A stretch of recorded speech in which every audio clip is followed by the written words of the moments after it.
Hi, Weirdos! You are listening to and or watching Keep It Weird, the podcast for all things strange, unusual, sleepy, hollow, haunted, spooky, stalkery, and everything in between. Each week we sit down together, sometimes in the same room like we got to last month, but mostly from across the country, and we talk about something weird. And this week is, of course, no exception, as we are bringing the spooks, the scares, and the grim grinning ghosties as we bring you an extra creepy crawly episode this month of November. That's right. It is no longer our favorite month of the year, but we are spilling over into the month of November because it can be spooky and weird all damn year long. We promised you extra creeps after our Halloween live episode, so here we go. We're going to talk a little bit about some of our ghost hunts and our travels together, but then we are diving into Sleepy Hollow legends, a stalker case gone horribly wrong. I lost my hood. A stalker case. I'm so excited.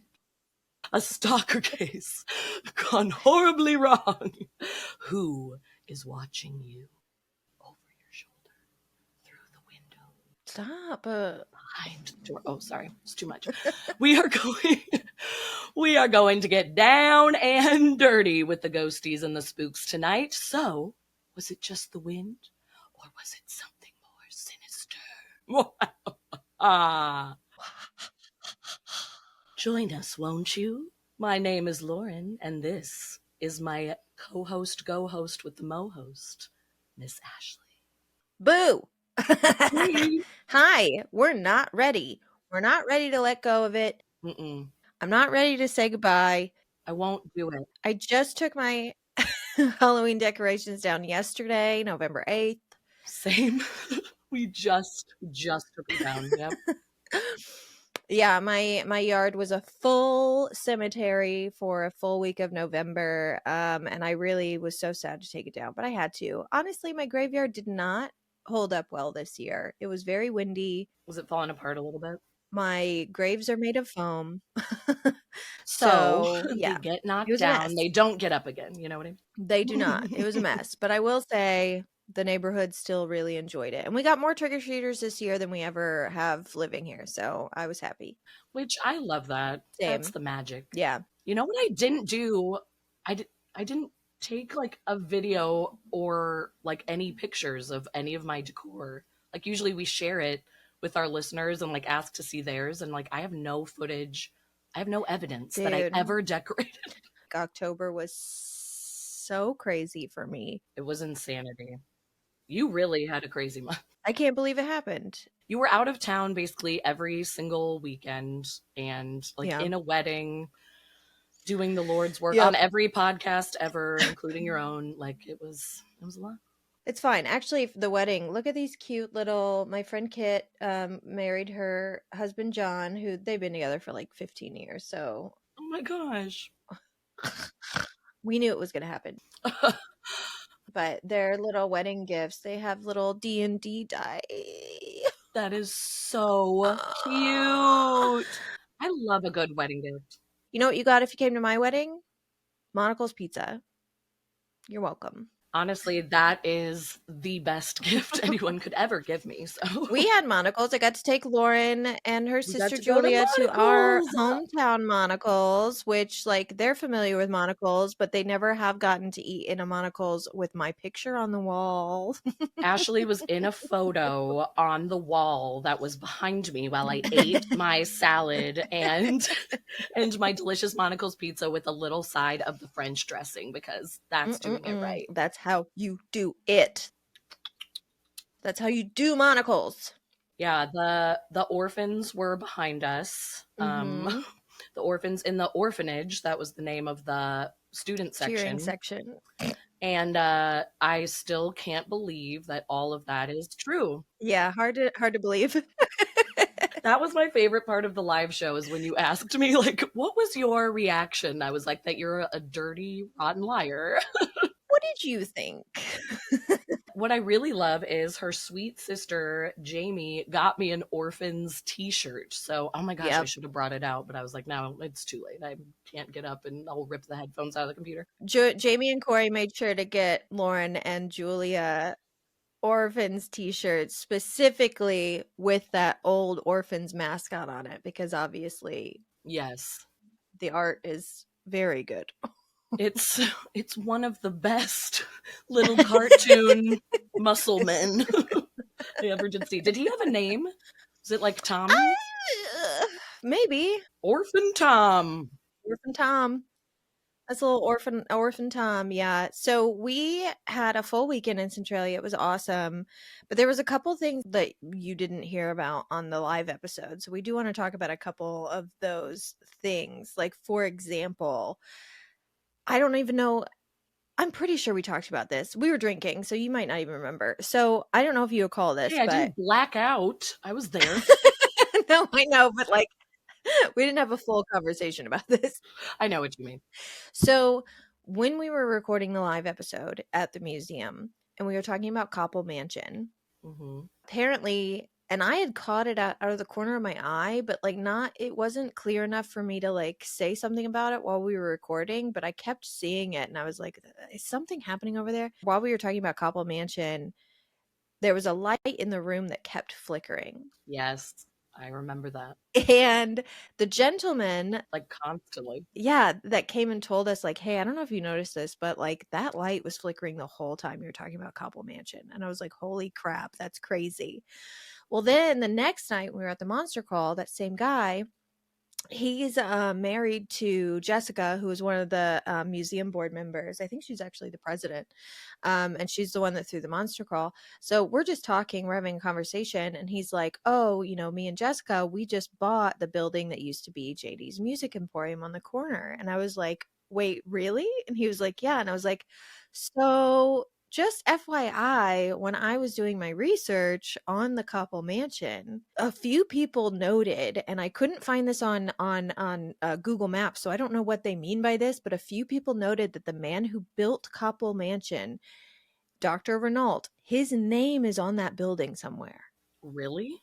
And he was like, what? So like literally the guy who noticed the flickering light on the Koppel Mansion now owns a building downtown that supposedly Dr. Renault's name is on somewhere. How? What? How? How? That is the weirdest thing. Like it was something with him. It feels Maybe right. you noticed it because you own his building now. Yes. So I was like, you have to go look for the name that's on the building. I just read a few places like, oh yeah, they built this building. His name is on JD's Music Emporium. But I looked all over like Google Maps. So I was like, maybe they meant inside. Like, I don't fucking know where they mean his name is on the building. But it's somewhere on the building that this guy owns now. I'm having a coughing attack. That is insane. That is crazy. Yeah. And then the other thing that I thought we should talk about is, well, obviously I want you to kind of talk about the EVP that you caught, because I talked about it, I recorded a bit about me talking about it, but I just kind of want you to talk about your baby's first EVP. Baby's first EVP, y'all. That she caught by herself, I mean. We caught some all the time, but like that she caught by herself. We've caught them together obviously before and like been in like I've definitely been in a lot of spooky situations with Ashley. She just like brings it around. But this was the first time where I was off on my own. Ashley had taken a group to do a little ghost hunt after the live show. She took a group down into the basement and I went to the upstairs floor of the museum. Joke's on me too. I know, because you were so rude. So rude. As we were going to the basement, I was like, losers stay up here, like the cool team's going in the basement. And I took my team in the basement and we experienced nothing. And it was cool and scary, but we experienced zero thing. Well, yeah, it's so scary down there because then I went down there the next day and I was like, excuse me, this is where you were? So yeah, Ashley was hilarious and was like, see ya suckers, essentially, and like took everybody in her group downstairs and she was like, losers stay up here. So but then we ended up catching some more activity randomly by vacuums upstairs, which also was weird. We got the vacuum activity too. I know, before you went down you had the vacuums. That's where our EMF was going crazy, was next to the vacuums. And guys, these weren't like ancient vacuums. I mean, some of them were old, but they were just, I don't know. That was a weird That was area. very, very strange. I was like, it's like angry housewives who are like, if I have to vacuum one If I more have to vacuum time. one more fucking thing. So I was like, and to be honest, I was so nervous because I always have Ashley as like my security blanket whenever we're doing spooky investigations. So I felt like, oh my gosh, like I'm leading a group on my own. I was so nervous, but I was proud of myself. I at first had us kind of walking together, but then I had people split off because we all had tools. Like we had handed out different kinds of tools to people. And I was just recording on my phone so that the people on the hunt with us could actually hold the tools and experience it for themselves. So I'm just recording audio on my phone. We go over by these old, creepy antique cribs, and there's creepy dolls, which, creepy dolls always lend themselves to something. Truly. We're just asking questions, and we're getting a lot of EMF activity. Like the lights are going crazy when we start to ask, like, are you a child? Are you a caregiver? And at the word caregiver, it went insane. Are you a parent? It like kind of lit up, and then it was like, or are you a nanny? And then it went crazy.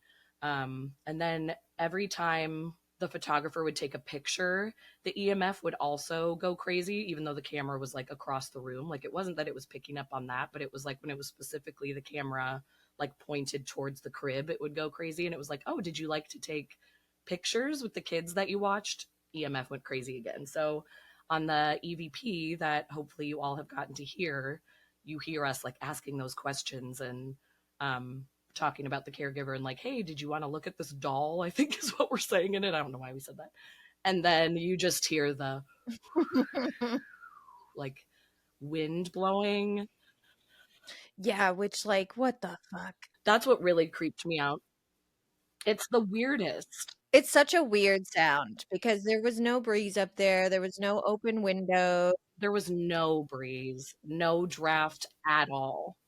I mean, you could say like someone was making that sound with their mouth, but that someone would have to be Lauren. And I just feel like you would remember going into the 1,000%. Well, and Julia was standing right next to me microphone. and she said the same thing. She was like, you never once were doing like a light blow or a whistle. Yeah, or like shh, shh, shh, shh, shh, which is so creepy. Yeah. So then we were imagining like the shh part was maybe like calming down a baby or a child to go to sleep.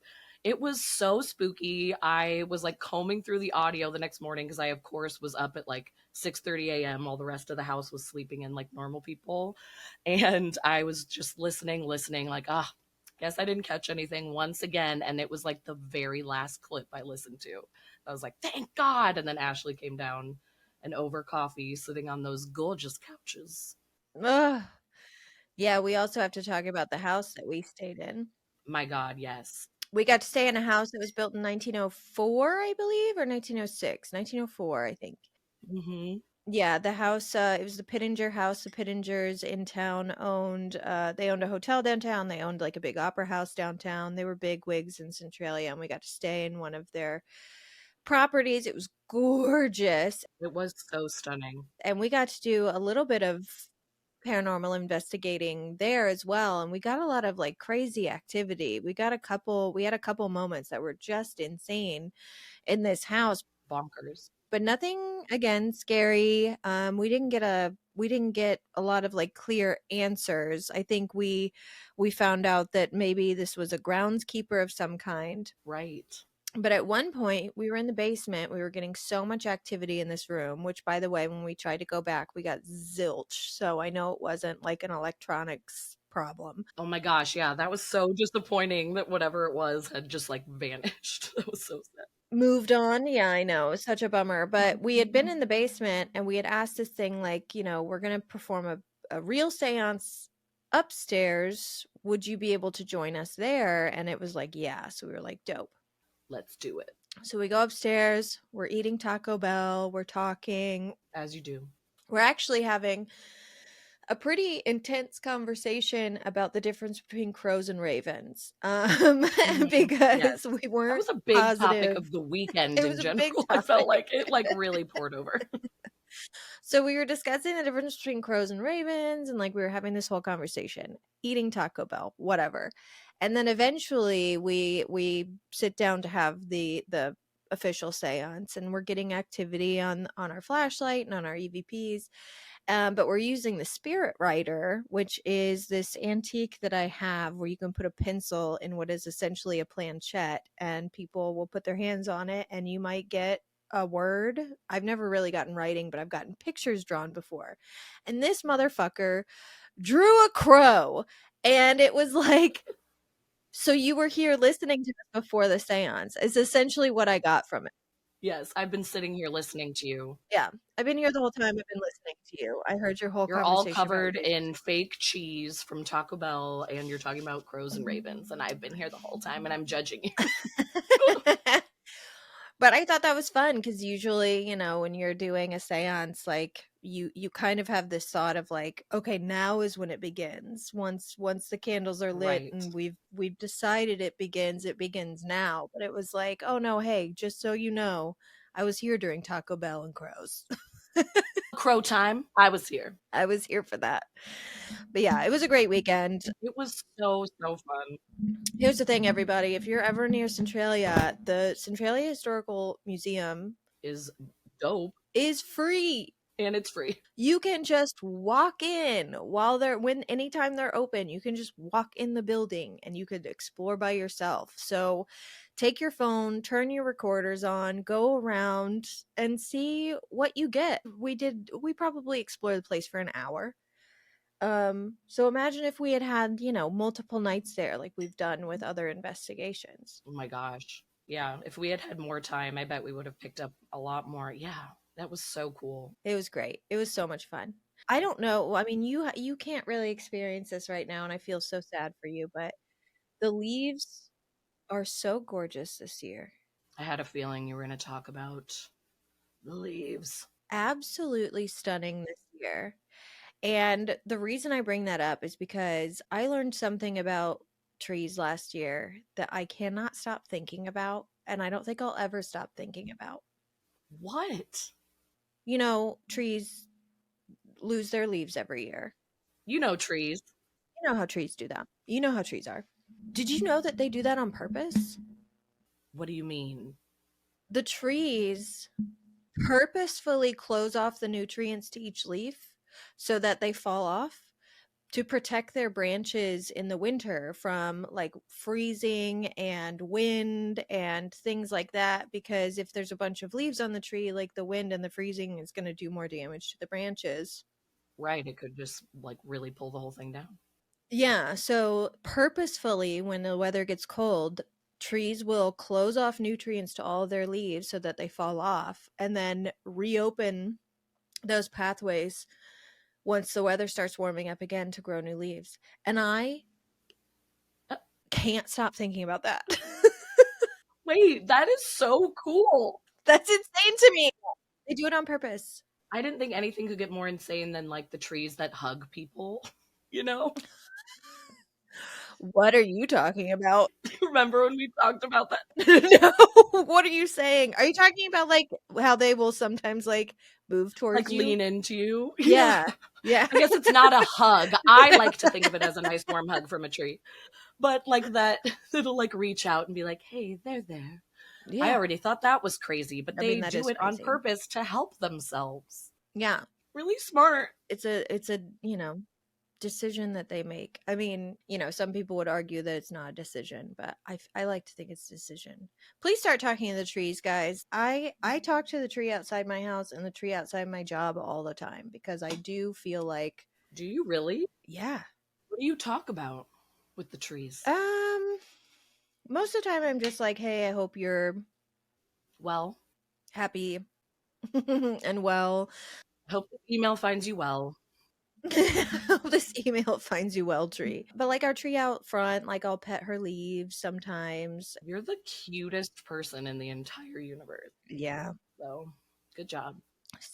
Some people have another word for it, but we're going to go with cute, adorable. We're going to go with cute. Tree lover. Tree lover, love the trees. Just talk to them. Who knows? Here's the thing. Would you rather talk to them and then it turns out like they don't have consciousness and they didn't know? Or would you rather ignore them and not talk to them, and then find out later that like they were alive the whole time and you were just ignoring that tree. And they really needed a friend and they were just waiting for you to check in with them. Mm, Maybe you should have checked in on your tree. maybe you should have. Just think about it. Think about it for 1 second. I want to tell you to go first, but I'm so afraid of your story. No, you shouldn't. But that's what we're here for. We're here to get scared. So I think you should go first. Let's pull this band-aid off. No, and this is also a segment that we like never do on the main feed. Definitely do it on bonus episodes. But what time is it? True crime time. True crime time. What time is it? Time for true crime. True crime time. So crazy. Yeah, we never do this. I know, and for good reason. And we always want to be respectful of so many of the horrific stories that are Victims. out there. But I feel okay with this one because there is no death. Spoiler alert. But it's still creepy, crawly, spooky. I absolutely hate it. Yeah, for sure. And I had a couple inspirations for this, which also, like, one of them stems back to the Centralia visit. But another is the Netflix documentary. Did you watch it? Unknown Number, the high school catfish. Did I? I know, I'm like, everybody has. And I'm like, I don't like want to spoil it just in case someone out there hasn't watched it because like the twist is wild. Yeah, well, let me fucking tell you. If you haven't seen Unknown Number, the high school catfish on Netflix, please watch it. There's also another one I want to tell you about, which also has no murders or deaths. It's called Don't Date Brandon. It is a 3-part series, and each part is crazier than the last. So I highly recommend for those of you who love true crime but don't like seeing people get like, muck ducked. Check it out. That's why I like, well, like this sounds so bad, but I'm like, that's why I like those good old stalker documentaries. Because sometimes people survive them. That and like, I love con men. We've talked about this before, like con men documentaries, because I'm like, why am I rooting for the con man? Because I'm just like, I can't believe you got away with I know. Con man documentaries, but especially like bank robbery documentaries. it. Mm-hmm. Especially if like no one actually got hurt. I'm like, I don't know. I'm kind of rooting for him to get away. I know. I'm like, get that money and go, baby. Run. And so it was like, I watched that and then was like, ooh, like I want to dive into some more cases. But then also I watched, what was it? A Stranger Calls Back. Yep. Was that When a Stranger Calls Back when I was in Centralia? Ashley recommended it. One of the best movies ever made, and I highly recommend it, and I will take no criticisms of it. Highly recommend. Julia and I watched it in like the middle of the night after we had gone out for the Halloween crawl. And the next morning I was just like, Ashley, what? But it's very, and even like When a Stranger Calls in general, it's like call coming from inside the house vibes. Terrifying. That's kind of how this story goes, but it's still a mystery to this day. Oh, fuck. Back in 2007, February 2007, we find the Kuykendall family and 2 other families, who we'll mention a little bit later, in Fir Crest, Washington, just outside of Tacoma.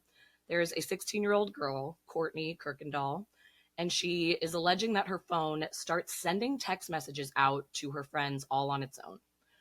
And if that is not already scary and weird, Yeah, that's a problem. then she starts getting calls like all hours of the day, all hours of the night. And it's like either heavy breathing or somebody saying that they're watching her, coming to get her, just like the worst thing you could possibly hear. Okay. It's like this horrible, raspy, scratchy voice, and it's declarations of like hate. I want to murder you, like all coming through first on her phone and then to everyone in the family's cell phone. But it was like, I'm going to slit your throat. It wasn't just like, I'm going to come kill you. Haha, prankster. No, it was, I'm going to slit your throat. I'm going to kill your pets. I am going to find your grandparents and hunt them down, and like knew everybody's names in their family. And it would just come through as restricted or unknown. And so they just like, they were referring to it like in the news and like with law enforcement once they reported it as like the case of the restricted caller. So the family was receiving information about what they were doing in their daily lives eventually. Like it started out as these threats, and then by like week 2 or 3, it was like, hey, I like your red shirt. No. I like the way you're wearing your hair today. Like the curls look nice. Like it was so specific. So they're like looking out their windows, like closing the curtains, putting extra locks on the doors. Yeah, and also, like, is it someone we know? Is it someone that we are, like, friends with that's doing this to us? That's also a Right. problem. I would be so upset to Yes. learn that, like, it was my cousin or, like, whatever. Or my best friend, like down the street, like little Sally. Yeah, or my neighbor. Yeah, I would still be like, no, this went like way too far, you asshole. So, like, they would know the second that they left the house, you know, who was getting in the car, which side of the car. Like, it was What the fuck? horrifically creepy. And then they changed the code to the security system. And, like, someone immediately got a text. I forget which family member. I don't know if it said. And the person texted and said, I already know the new code, like, right after they changed it. So then that was What? like, okay, this has, like, tipped into something crazy. It's like they were indoors changing the code. So anyway, it's basically like it became it went from threats to like full on surveillance. Like they are being surveilled, but like they're checking for hidden cameras. Obviously they had police come over to look, like they had, you know, family members, neighbors, friends, everyone's like coming in to look, and they're watching all of these friends and neighbors with a close eye because they're like, also, is this you? Checking everybody's phones.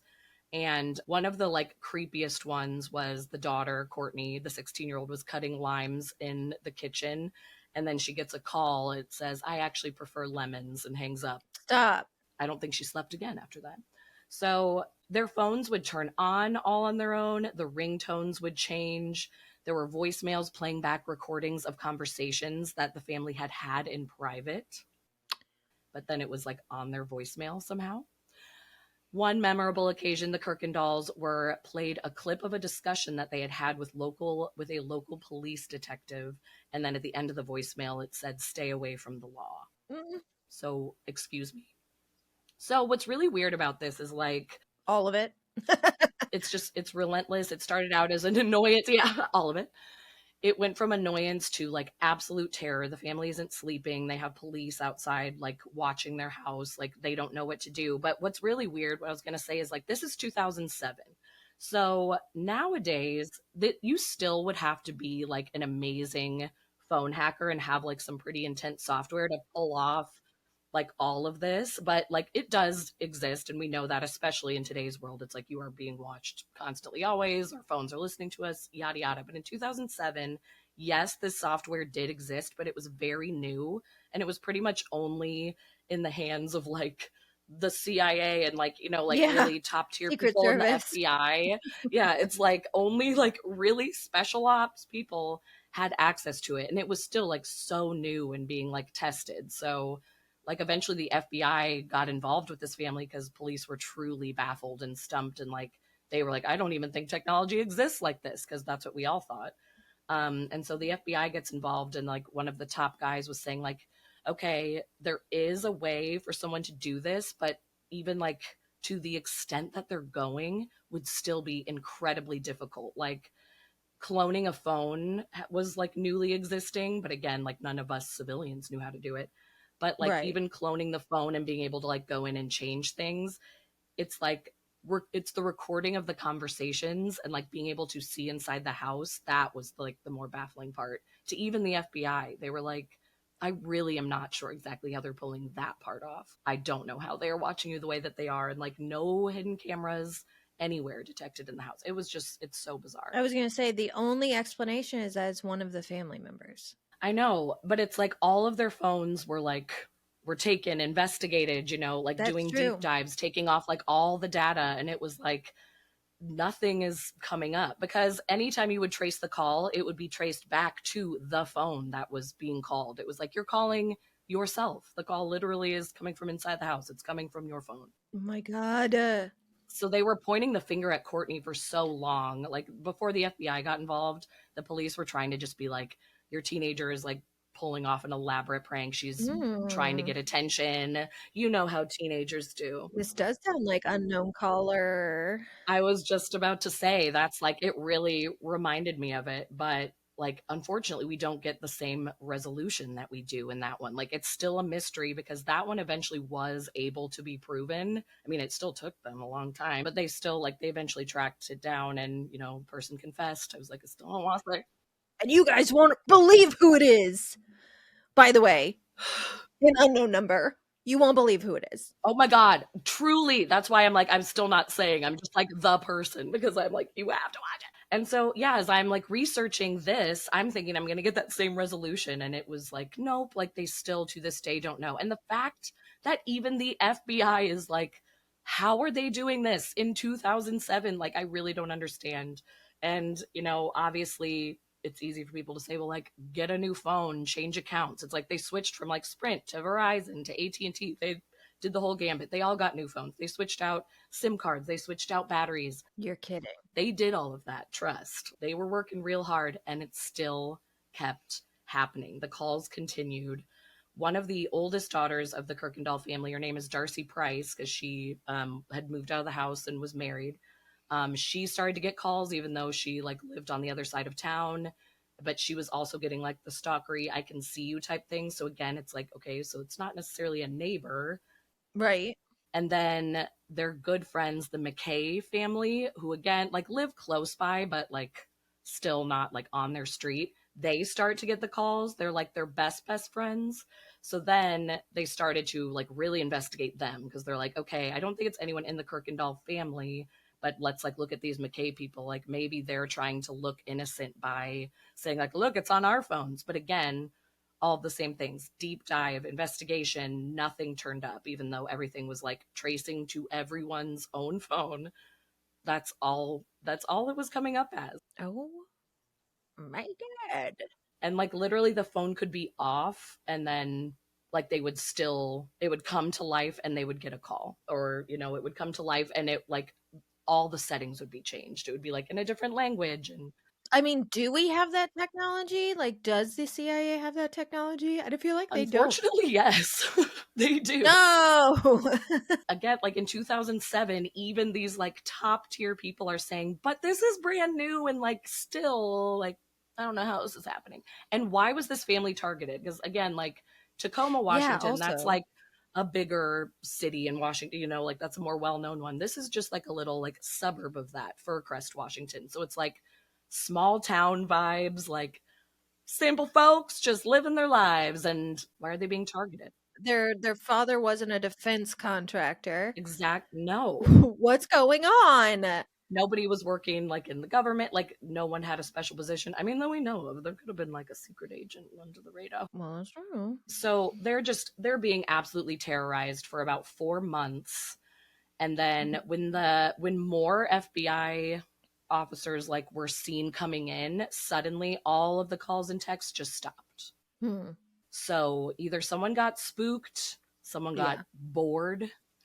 I don't know what it was, because I would feel like if no one could find you, I would like keep it going and be like, well, I'm just gonna like keep sending these creepy texts and see what happens. And now I'm gonna start texting the FBI. But as soon as like it was more of a swarm of the FBI coming into Fircrest and doing their research, suddenly it stopped. So it was 4 months of terror. This poor family, their friends, like everyone else in the whole town just being terrified of like, well, wait, are we next? Like, what's going on? Are we all being watched? Like, everyone was just on high alert. And then it just suddenly comes to an end. No resolution. And like, if you Google it, like somebody even wrote an article like as recent as 2024 saying like, did we ever figure this out? You like can't really find anything even on the family. I mean, like you can look them up and obviously everything that pops up is just about this 2007 case, but it's like no updates on the family. Like, is everyone traumatized? How are we doing? Are we in therapy? What's going on? Just no resolution. Police officers were just like, nope, just kind of stopped and case closed. That was it. I just can't imagine. 2007, I'm a senior in high school. Like, if this was happening to me, like, I don't know, I would maybe jump off a bridge. Sorry to get dark there, but I'm like, I would be like, this can't, I am being watched and terrorized, and like someone's gonna slit my throat and kill my dog and my cat and my hamster Stewie. I wouldn't be able to live. Did you have a hamster named Stewie? I sure did. Stuart Franklin was his full name. And then my dog, speaking of the dog, my dog ate him. So it's not a fun ending to Stewie's journey. I have some really tragic endings to hamsters as well. I think most do. Yeah, I told a story on an episode of the Weird Report before with Amy. So I was like, you Yes, know I that actually remember that. my hamster ate my sister's hamster, right? And she was like, "What?" I was like, "Yeah." And not even all at once, like slowly ate him. I didn't know it was slow. Oh my, yeah, it was like one day he didn't have a foot and we were like, "What happened to your foot? Oh my god." And then like one day his eye was gone and we were like, "What's going on? Where's your eye?" The best part was is that their No! names their names were Ryan Phillippe and Justin Timberlake. Shut your dirty mouth. So Ryan Phillippe cannibalized Justin Timberlake. Oh, it was Ryan. Yeah, Ryan Phillippe ate him. It was really horrible. Amy was like, "Ashley, that's awful." And I was like, "I'm not saying it's good. It's horrible. But what were we supposed to do?" It's just an interesting story. I know. Like, sorry, the eyeball got eaten in the toes, and oh my God. So many hamsters have bad ends.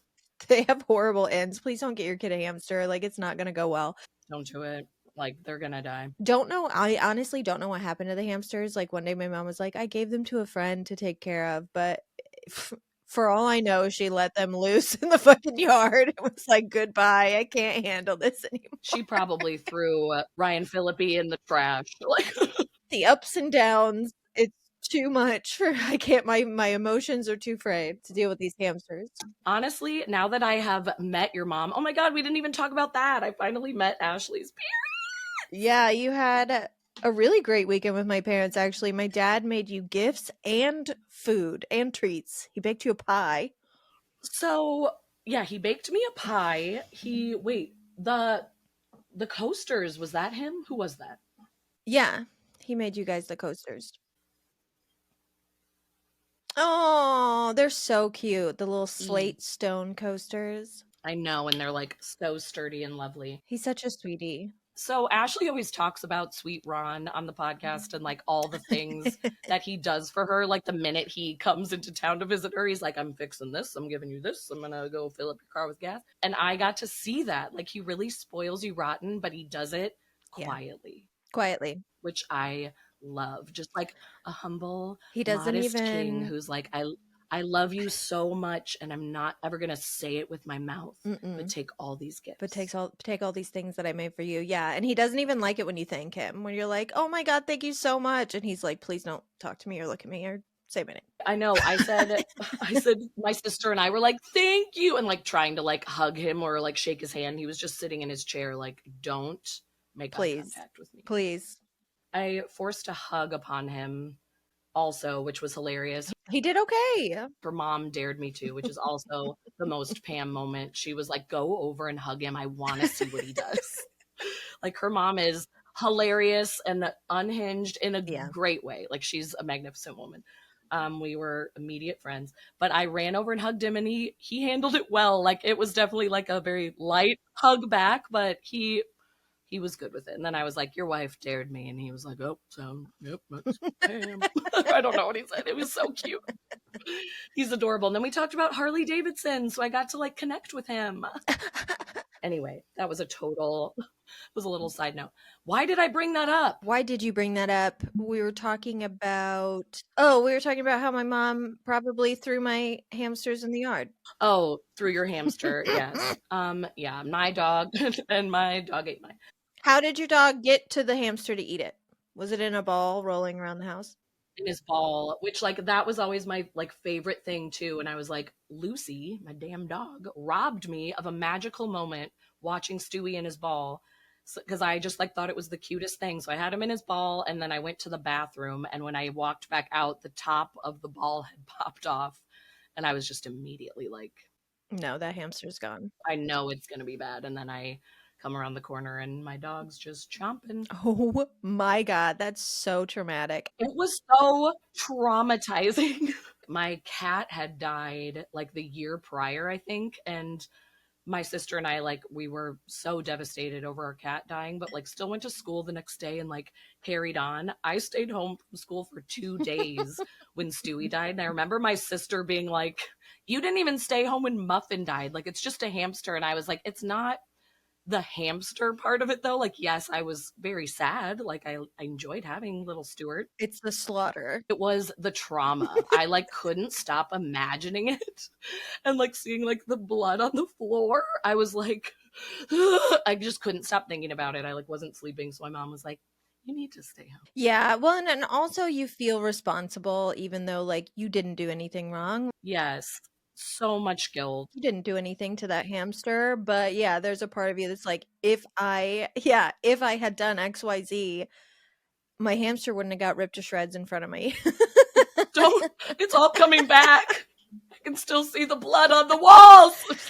Rest in peace, Stewie. I'm so sorry. Love you. Oh yeah, and then that all circles back to pets.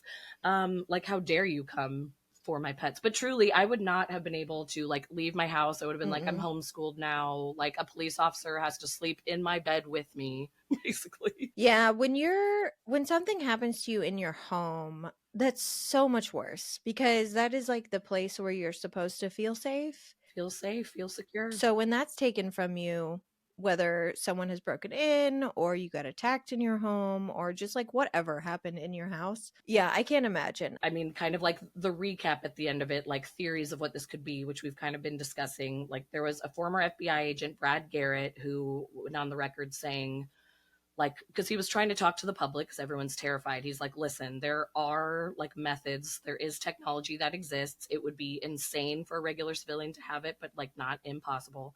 He said people can mask or change the number that they're making calls from. A more proficient hacker can clone a cell phone, which gives them power to do everything on the phone that the owner could do, which was what was happening. But he said the far more sophisticated technology required to actually listen in on a phone call and record that phone call and like have your voice also be recorded and on the phone call, because again, they had left a voicemail that was like the family talking plus them. That technology would be insane for anyone to get their hands on. So that's why he was like, I'm even baffled. And then there was Officer Atkinson. He was trained by the National Security Agency and was asked to testify in front of Congress about a leak of classified Coast Guard information. So he was no stranger to the world of information hacking. And then he even went on record saying that in order to pull any of this off, the perpetrator would have had to hack into the website used by the cell phone company, manipulated their software and firmware in all the individual cell phones, and like also then had like the hardware on top of that, like in their home somewhere, which like I think at that time was probably like a much bigger machine. I'm sure it's more advanced now. And it was just like, so I, like hacking expert, am also like, how and why Furcrest, Washington? What are you doing? Yeah. It's all so complicated. So just to hear like these people so high up saying this, that would be even more. That's when I'm saying, I'm like, well, I'm just going to end it. Well, R.I.P. me. If you can't even figure this out, like, it's over for all of us. And for it to just like end. Yeah, it totally dried up. As soon as more FBI came in, it was all over. So the reign of terror ended, which again, I'm like, I'm glad that the family finally had peace, but like, did they? Because I would never be the same after this. No, still to this day, I would be like, yeah. I just to constantly have to think about who it was. I know. And if it was someone you know, and if it was someone you run into at the grocery store, and if it was someone that you fuck. Yeah, it's terrifying. Someone that you're like seeing every day. And I would still question, I would be like even looking at my family members that way too, you know. I would be like, I still don't know if it wasn't you, Dad. I mean, I hope it wasn't. Papa? That would be horrible. And I really don't think it was, but because they all seemed so just genuinely terrified. But like, what and who, how? Yeah, and where did this person go? And did they move on to possibly another family who didn't report it because they just assumed it was someone close to them playing tricks on them? See, that's interesting. Maybe. Well, Lord. Let's move on from true crime. Let's move into a paranormal paradise.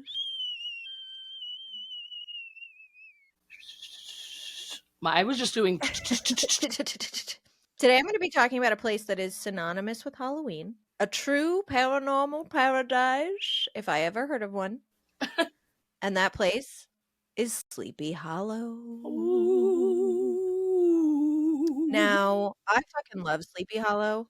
Same, but I didn't realize there was like so much more to be discovered. That's why I'm very excited about this topic. Oh Lord, there's so much. The legend of Sleepy Hollow is what everyone knows. There's the Tim Burton movie, there's the segment in Disney's Adventures of Ichabod and Mr. Toad.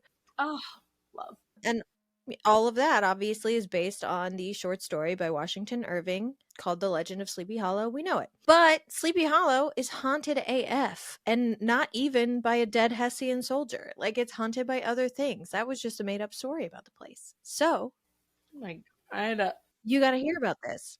Sleepy Hollow is a village in New York State that exists in a city called Tarrytown, and it only really takes up about 2 square miles of land, which is hilariously small. I had no idea.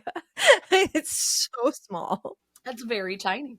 So tiny. When the Dutch moved to the area in the very early 1600s, it belonged to the Wecquaesgeek, which is a Wappinger Native American tribe. And relations between the Dutch and the natives were peaceful until they weren't.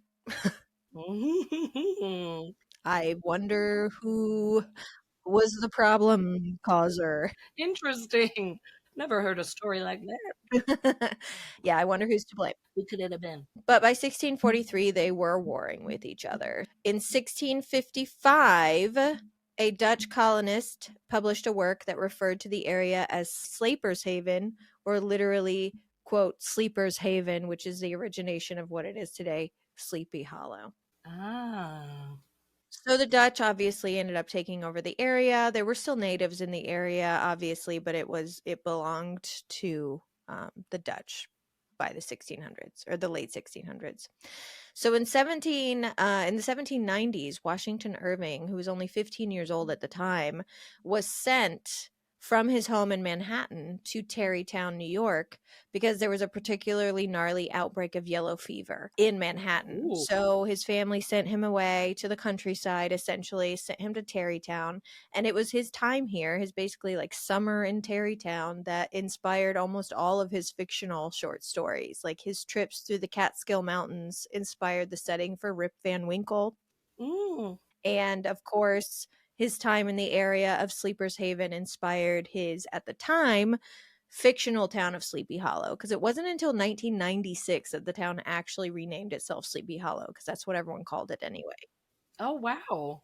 Yeah, it was always Sleeper's Haven. So Sleepy Hollow was a fictional name, but he used a lot of actual landmarks in his telling of the story of Ichabod Crane and Brom Bones competing for the affections of the beautiful Katrina Van Tassel. And it was all inspired by local legends and lore that existed in the area. So Sleepy Hollow, this was the 1790s. So this place was already haunted in the 1700s. If it's already haunted back then, like, we got a problem. It was haunted in the 1700s. And I'm wondering, like, would that make it a couple hundred times more haunted now? Or did the hauntings dissipate over time? That's what I would think. Oh, well, I mean, we don't know enough, obviously, about hauntings because we're only going by our little theories, but I would think it'd be 100 times more haunted. So much more haunted. What's my vote? That's crazy because it's usually like, oh, we go to this haunted building now because all of these people died in the 1700s and it could be them. And now it's like, oh no, this place was already haunted as hell. This place was haunted in the 1700s, and there were a ton of ghost stories in the area. A lot of them stemmed from the many battles that took place on the land during the Revolutionary War. In fact, according to the New York Historical Society, there was an actual Hessian soldier who was decapitated by a cannonball during the Battle of the White Plains right around Halloween of 1776, which provided the inspiration for Irving's most famous ghost. We know, the Headless Horseman. Yeah. But tales of headless ghosts, specifically headless ghosts on horses, for some reason, can be traced all the way back to the Middle Ages. This wasn't a new trope. Why? I honestly don't know. The Brothers Grimm had headless ghost stories. There was also an ancient Dutch and Irish legend, the legend of the Dullahan, which is a grim reaper type horseman who carries his own head. So like Washington Irving didn't come up with that archetype, but hearing the story of this Hessian soldier decapitated on Halloween, essentially. It was like October 28th or 29th, 1776. Like, that's just a spooky tale. And knowing like this is a Dutch area, so he probably heard the stories of like this headless ghost. Creepy. I love the headless horseman. Same. Just the visual of a headless horseman holding the flaming pumpkin has always just been so perfect. It's so haunting. Like I just love it. Yeah. It gets me in the spooky mood every time. It really does. Like, if I think of, like, silhouettes alone, it's like a witch riding a broom Yes. and a headless man on a horse with a pumpkin. Like, those are Halloween for me. Correct. And that's Halloween. But I think the reason that the legend of Sleepy Hollow was so impactful and has remained in the lexicon, I think, is because of the way Irving weaved the story together by using actual historical family names like Crane and Van Tassel, Revolutionary War history, and real locations in the area, like the old Dutch church. And it's almost like it really is kind of like found footage before footage was a thing. It totally is. Yeah. It's a fake ghost story. Like you're using all these like actual things that's making us like Yeah. really buy into this. Yeah. It's a fake ghost story, but you use real elements and then it becomes like somehow creepier, somehow scarier. A little too real. Yeah. But also, it's America's very first official ghost story, which is super dope. So precious. That also keeps it in our lexicon. But all that being said, the Headless Horseman isn't actually a ghost that haunted the area ever. But there are several real life haunts that not only inspired Washington Irving, but also continue to creep people out to this day. And that's what I'm going to tell you about. Da, da, da. Da, da, da. One of the most famous hauntings in the area is that of Major John Andre. Now, John Andre was a British officer who conspired with the infamous American general Benedict Arnold to surrender West Point to the British. And Arnold obviously managed to evade capture and ended up, living a life, even though it was pretty fraught. But John Andre was caught, and he was caught in Tarrytown. That's where he was captured, Ooh. basically right outside of Sleepy Hollow.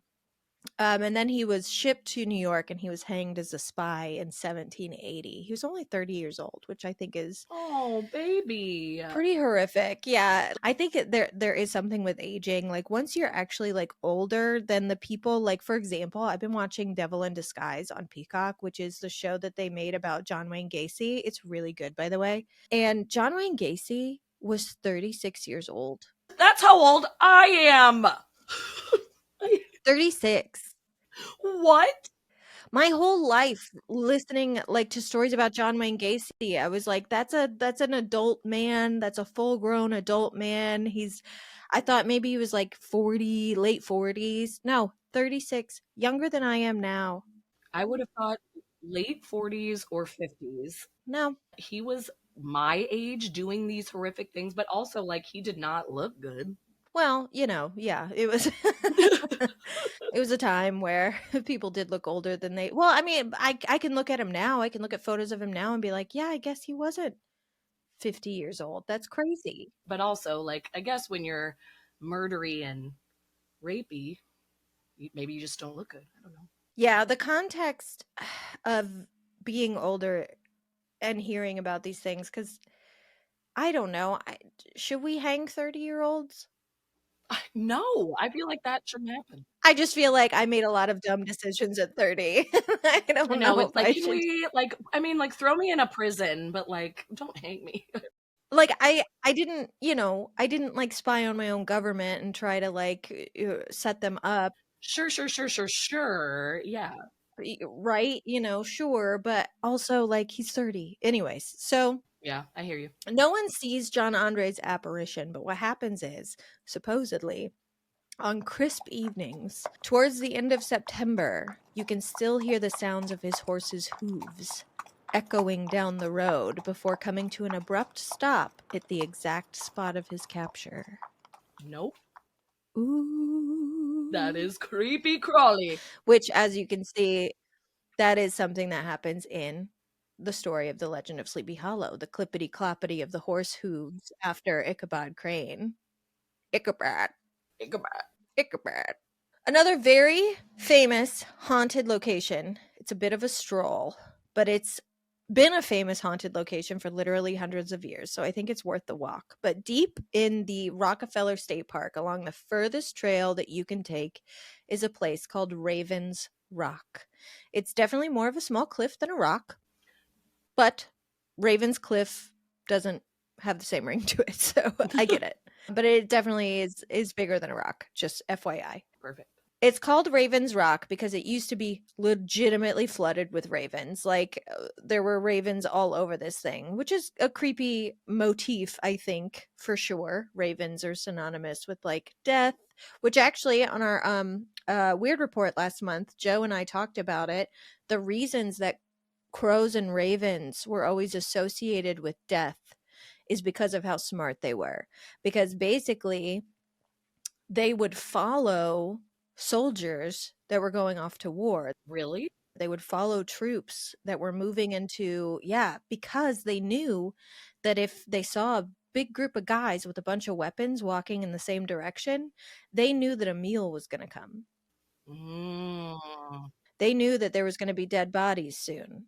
Dinner is served. Yeah, they were so smart. They were carrion birds. They ate flesh. So, like, they were so smart to know to follow troops. But as a person at the time, you don't know that crows and ravens are that intelligent. So you just see it as an omen, a death omen. But it's like, no, we know we're going to eat soon. So No, actually, I was just like kind of hungry, so just hungry and I'm smarter than you are. So following my meal. Sorry. but that's why it was called Raven's Rock. There was ravens everywhere. But in 1897, when an author named Edgar Mayhew Bacone decided to write a book chronicling all of the local tales of Tarrytown and Sleepy Hollow, the ravens were actually gone by that point. So in 1897, the ravens are gone. Crows had moved it in. It's still a creepy bird. Why are ravens and crows just so ingrained into our lives right now? Like, what is going on? I don't know. We need to investigate it. I mean, I'm kind of here for it. I was gonna say, yeah, that's like the fourth time ravens and crows have come into my life in the last month. So I'll look into it. Maybe I'll get a tattoo. Oh, Maybe that's what it is. I'm trying to get a new tattoo and trying to make a decision on what it should be. So maybe this is my sign. It needs to be a crow. you should do a raven and a crow, and you can do the size difference because that was like our biggest like debate. You know what? I'll get a raven, a crow, an owl, and then like the thunderbird. I'll just get like a one of those charts that show you the sizes of the birds. Bird chart.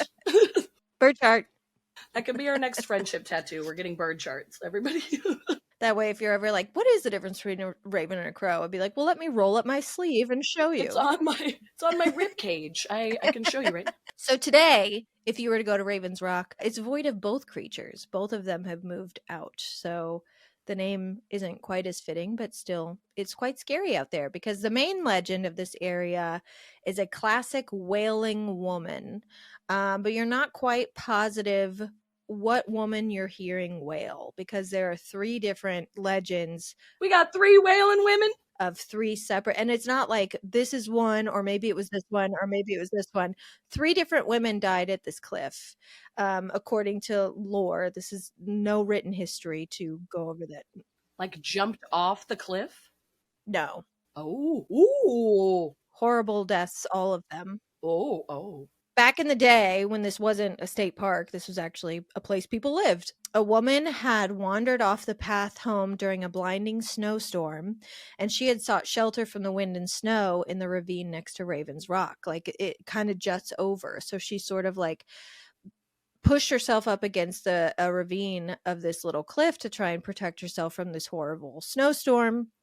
She curled up to try and sleep and survived the storm, but the snow ended up drifting in upon her sleeping body, and she never woke up again. Oh boy.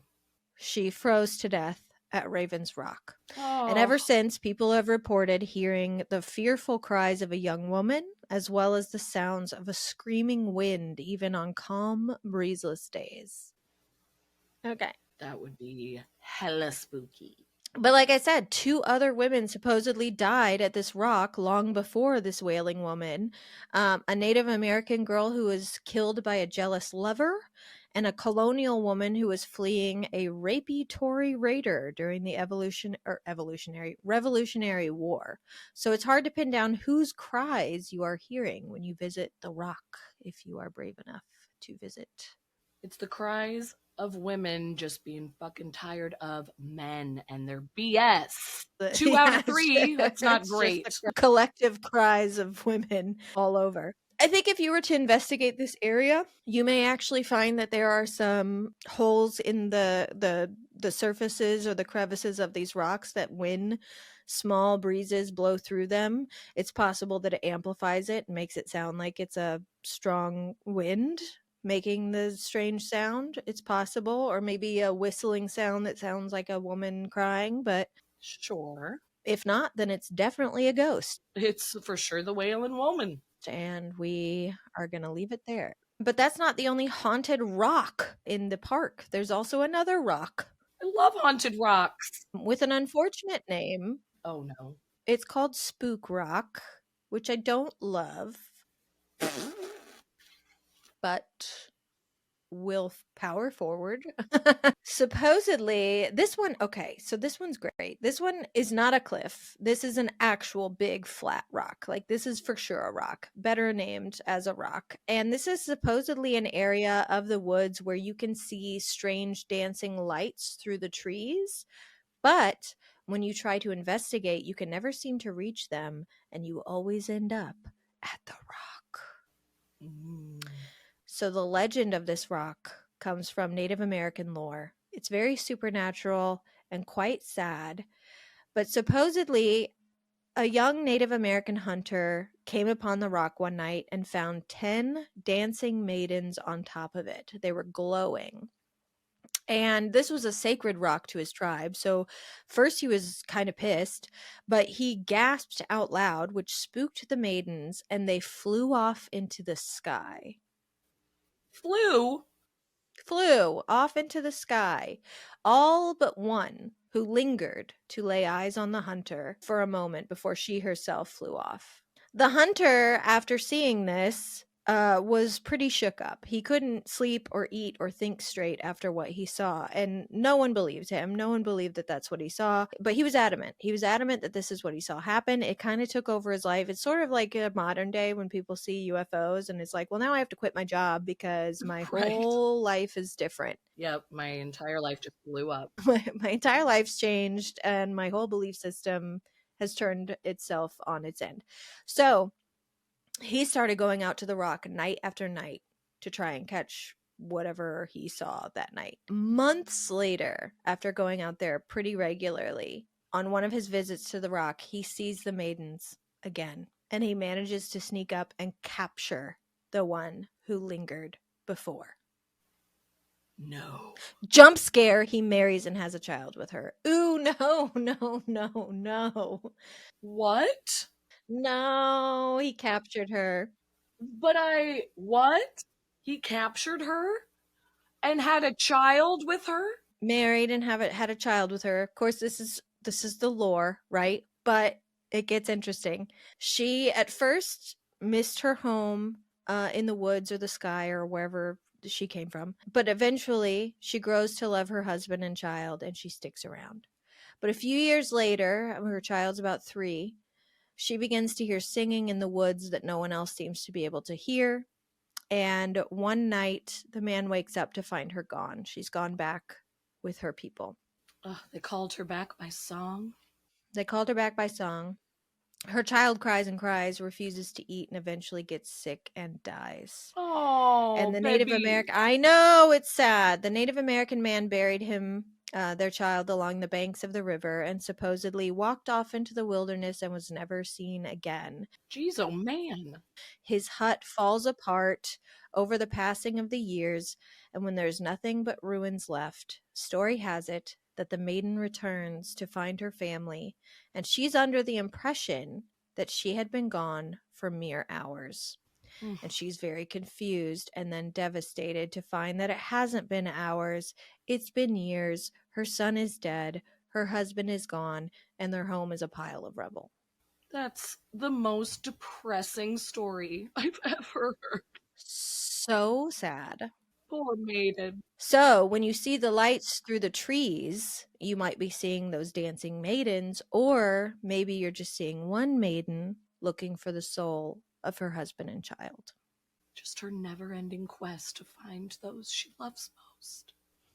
These stories are always a bit rough because they're framed like the man and woman fell in love and had a kid, but like this dude kidnapped this woman. Like there's no way around it. Yeah, he full-on captured her. He kidnapped her and made her his wife. Well, I love this story in particular because it's American indigenous lore that could easily be Irish Fae lore. That's what I was imagining in my head. I'm like, ooh, this sounds very Fae. This is just a Fae story. This is a story about fairies. So Fae. We know these cultures had zero contact with each other up to that point, so it's just another instance of the same lore being present on the other side of the planet somehow, collective consciousness.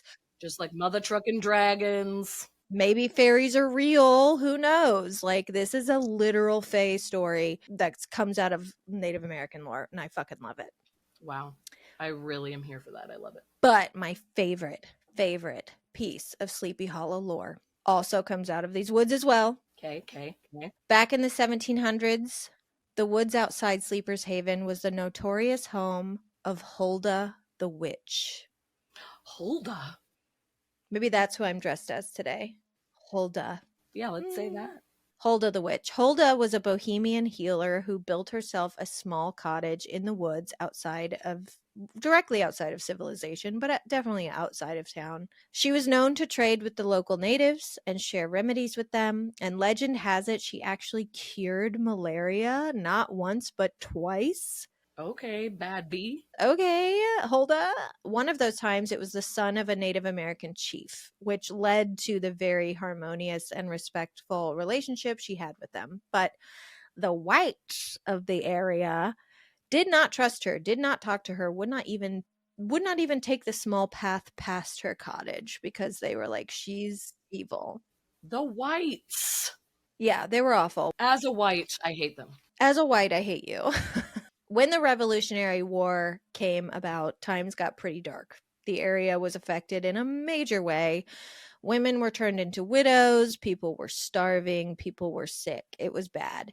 And sometimes, occasionally, the people of Sleeper's Haven would wake up to find little bags of herbs left on their front door step or their windowsill. But they oftentimes would not use them because witchcraft. But it was assumed they were left by Huldah. She's trying to heal you, you dumbass. She was trying to help. You fucking monsters.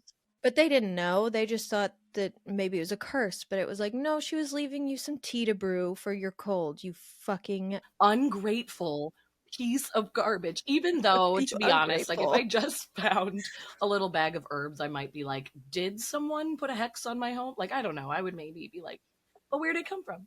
Did I get cursed? But, oh, she was a sweetie. So in those days, the men of the towns would usually be found patrolling the surrounding roadways so that they could try and intercept any cattle thieves or stray British soldiers. And the women would be behind in the village, but they would be guarding the village itself.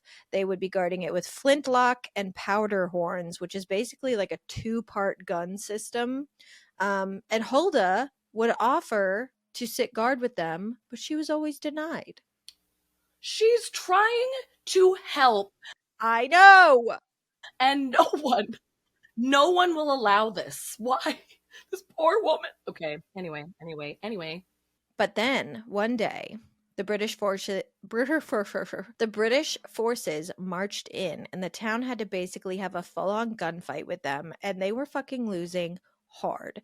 They were getting slaughtered, but here comes Hulda out of the woods with a rifle, shooting the shit out of these British soldiers right alongside the people of the town. She killed more men that day than anyone else, which ultimately led to the Redcoats' retreat, but also they did return and they killed her. Yeah. So the baddie got killed after she did all the work. Defended the town. Yeah. Well, here's what's cool. Here's what's very, very cool. The town felt, witch or no witch, Hulda had earned the right to a Christian burial for what she had done for them. So the story goes that they first carried her body to her cabin in the woods for a makeshift like wake where the town was coming to like pay their respects. And supposedly they found a note tucked into the pages of a Bible, which they didn't even think that she would have a Bible, tucked into the pages of a Bible that informed them of a small collection of gold that she had buried on the property that she instructed to be distributed among the widows of the town whose husbands had fallen for their country. So she literally had like a will that was like, give this gold to the women who lost their husbands. And the town buried her next to the north wall of the old Dutch church. Her gravesite was marked with a pile of stones. This would have been exactly where Washington Irving would have gone to visit her grave back when he stayed in Tarrytown in 1790. Today, however, there's an actual headstone for her. In 2019, the congregation of the Reformed Church of the Tarrytowns installed a newly carved monument near the location of the original grave, and it reads, Hulda of Bohemia, died 1777, herbalist, healer, patriot, Oh, felled by the British while protecting the militia, buried here in gratitude for her sacrifice. that is so sweet. She's being recognized for everything she did. Like, such a tragic end, but I love this. That is beautiful redemption. So even though there's not a piece of concrete historical evidence that Hulda existed, there's no like birth certificate, there's no death record of her dying in 1777, but the residents of Sleepy Hollow have heard this passed down story of her bravery and believe in her wholeheartedly enough that they raised the money and actually got her a proper grave. That shows the power of Hulda. But yeah, you can find all kinds of haunted locations in Sleepy Hollow. There are haunted houses, haunted bars, haunted churches, haunted graveyards, the woods. It's all haunted. And it's been haunted since 1790 at least. So The 1700s, it was already haunted as shit. highly recommend you plan a trip to Sleepy Hollow if you ever make it to New York State. I would love to. I know. You might not see a headless horseman, but you might might see a witch. You might see a glowing It's pretty maiden. spooky. You might get to meet Hulda. I don't know. Oh, she was such a girl's girl. Love her. But that's all the time we have this week for Keep It Weird. Thank you so much for listening to our show. If you are a fan of ours, please consider joining our Patreon at www.patreon.com/keepitweirdpodcast. You'll get 2 bonus episodes every month, so 4 episodes a month instead of the 2. That's pretty tight. You'll also get bonus photos and videos, and you'll get free tarot card readings whenever you want one. Your very own personal tarot readers. That's pretty cool. That's worth it, I think, for $5 or $10 a month. I don't know why more of you are not writing in for that. We really want to do it. Please. We want to read tarot. I just did one, actually.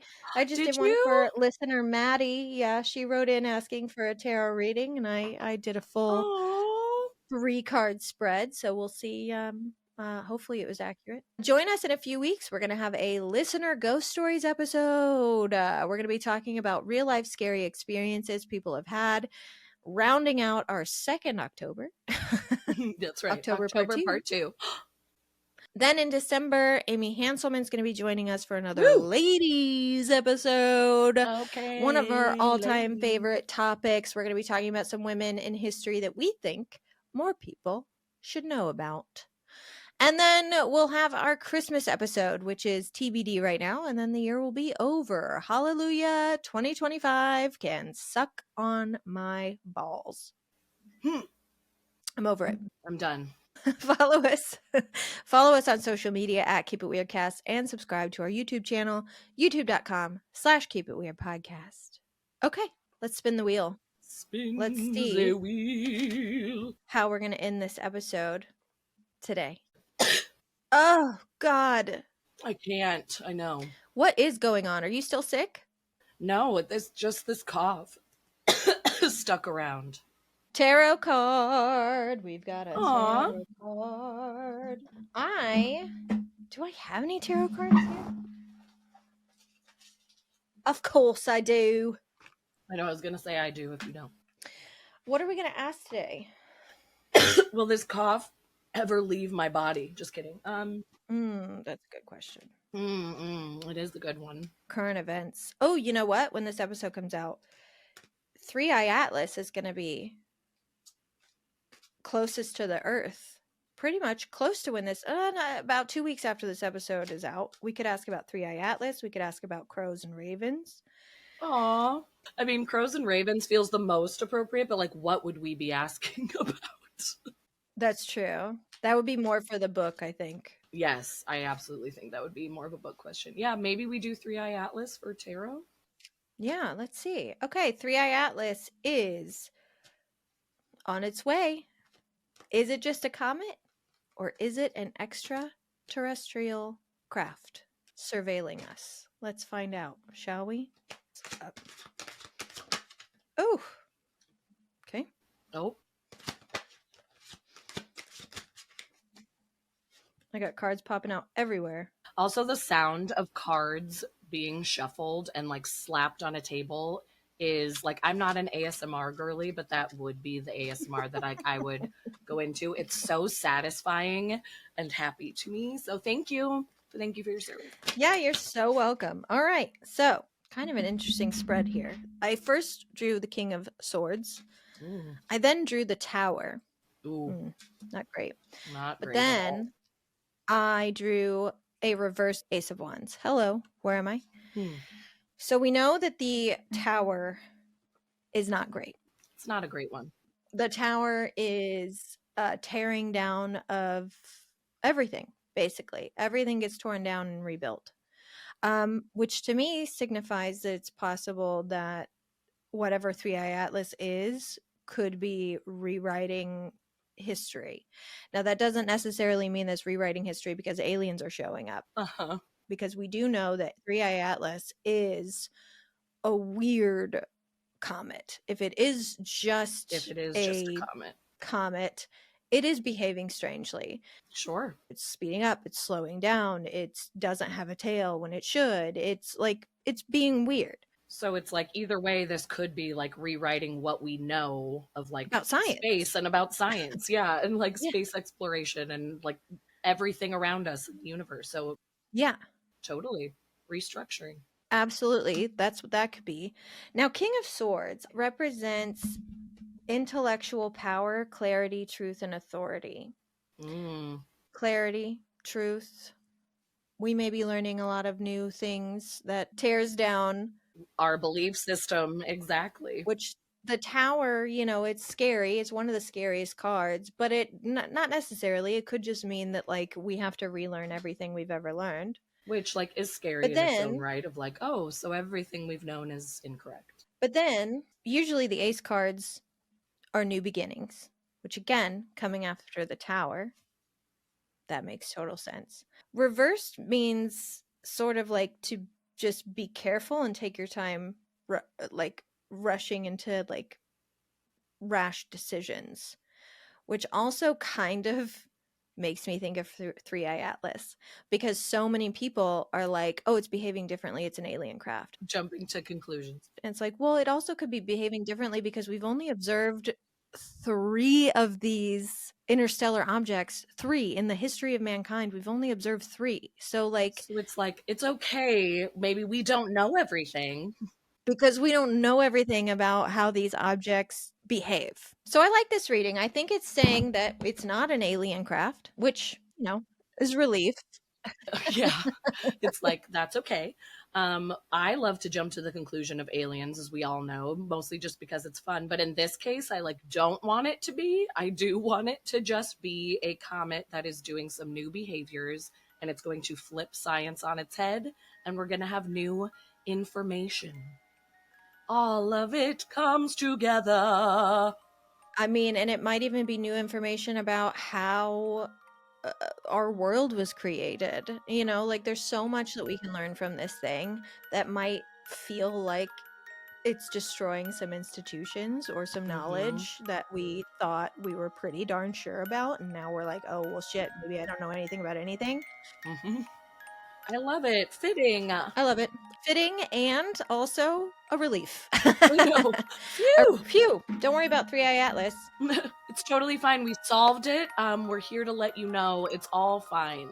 If you could just let NASA know. If they had just come to us first, you guys wouldn't be freaking out so much. All right, well, we love you guys. We'll Love see you you, in a couple weeks for weirdos. some scary stories.